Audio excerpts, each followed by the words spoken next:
announces registrations for new admissions for class 11th and 12th. Admission open till availability of seats. Visit www.spsmartschools.com. दक्षिणी कश्मीर के हाजिन पुलवामा में बीती आधी रात से आतंकियों और सुरक्षा बलों के बीच मुठभेड़ हुई। सूचना के आधार पर जब सुरक्षा बलों ने घेरा तंग किया तो छिपे आतंकियों ने ताबड़तोड़ फायरिंग शुरू कर दी। इस बीच सुरक्षा बलों ने कई बार आतंकियों को आत्मसमर्पण करने को कहा, लेकिन वो नहीं माने और फायरिंग शुरू कर दी। इस दौरान सुरक्षा बलों ने जवाबी कार्रवाई में 4 आतंकियों और 1 मददगार को मार गिराया। इस मुठभेड़ में सेना का एक जवान भी शहीद हो गया। मुठभेड़ में लश्कर-ए-तैयबा का टॉप कमांडर निसहाज लोन और एक पाकिस्तानी आतंकवादी भी मारा गया है। वहीं सुरक्षा बलों ने इलाके में व्यापक तलाशी अभियान चलाया हुआ है। जम्मू कश्मीर पुलिस के प्रमुख डीजीपी दिलबाग सिंह ने सरदार पृथ्वी Nandan Singh police training school कठवा में टेलीकॉम के 508 प्रशिक्षकों, 2 डीएसपी और 28 सब इंस्पेक्टरों की पासिंग आउट परेड की सलामी ली। इस दौरान उन्होंने जम्मू एयरफोर्स पर ड्रोन हमले को लेकर कहा, जांच के दौरान ये देखा गया है कि ड्रोन सीमा पार से चलाए गए थे या सीमा के अंदर से। ऐसे संकेत हैं कि इसके पीछे लश्कर-ए-तैयबा है।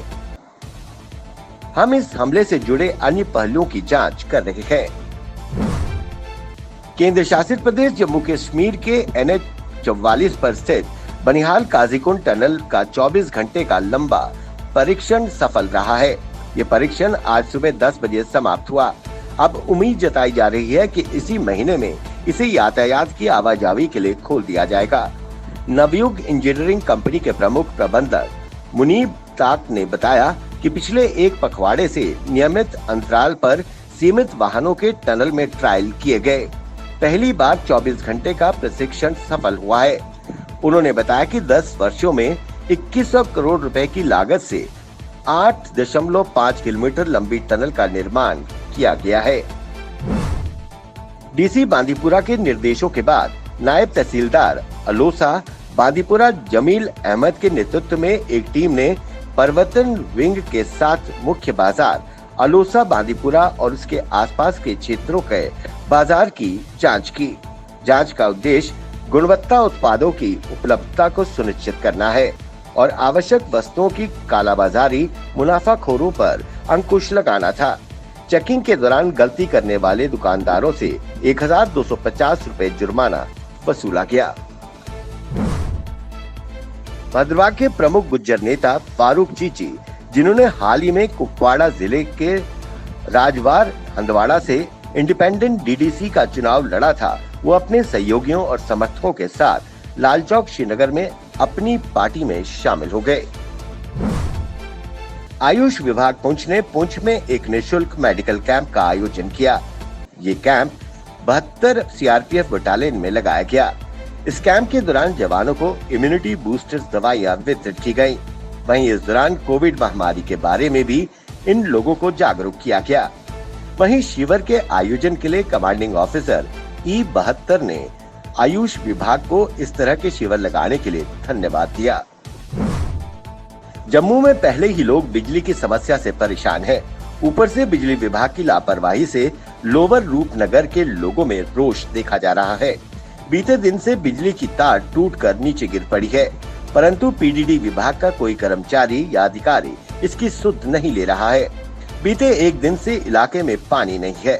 प्रशासन को इस भीषण गर्मी में लोगों की सुध लेनी चाहिए। स्लोगन लगाने से कुछ नहीं होगा कि विकास हो रहा है।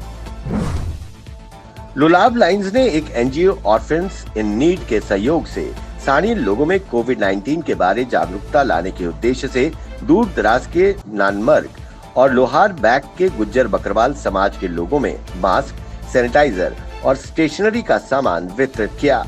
इसका उद्देश्य लोगों के साथ गहरा जुड़ाव सुनिश्चित करना और इस इलाके के लोगों के बीच कोविड महामारी के बारे में जागरूकता लाना है। भारतीय सेना व एनजीओ द्वारा दूर दराज के ऊंची पहाड़ों पर पहुंचकर 200 मास्क, 50 बोतल सैनिटाइजर और गुज्जर बकरवाल के बच्चों में किताबें बांटी गयी।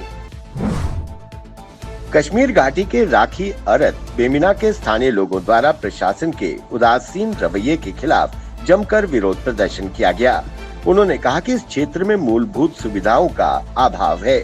प्रशासन ने हमें रिहैबिलिटेट करते समय बड़े बड़े दावे और वादे किए थे, लेकिन सब खोखले निकले। वहीं लोगों ने एलजी प्रशासन से सुविधा प्रदान करने की अपील की है। साथ ही चेतावनी दी कि अगर हमारी जायज मांगों को नहीं माना गया तो हम वापस वहीं जाकर बस जाएंगे। शोपियां जिले के खाजापुरा रेबिन गांव में बरसों बाद सड़क पर तालकोर बिछाने का काम की शुरुआत की गई। लोगों द्वारा लंबे समय से लंबित मांग को पूरा करने के लिए AEE, जैनापुरा और R&B विभाग शोपियां के प्रयासों की सराहना की गई। वहीं लोगों ने उम्मीद जताई कि प्रशासन द्वारा और विकास कार्य किए जाएंगे। मवेशियों की तस्करी को रोकने के लिए पुलिस की लगातार कार्रवाई को देखते हुए तस्कर भी आए दिन नई तरकीबें लगाने में लगे हुए हैं। सुबह लखनपुर पुलिस ने एक ऐसा ही प्रयास को विफल कर दिया, जिसमें 16 मवेशियों की अवैध रूप से एक स्थान से दूसरे स्थान पर उन्हें ले जाया जा रहा था। हालांकि इस कार्रवाई के दौरान कंटेनर चालक पुलिस को चकमा देकर मौके से फरार हो गया, जबकि कंटेनर को जब्त कर पुलिस द्वारा कानूनी कार्रवाई शुरू कर दी गई है।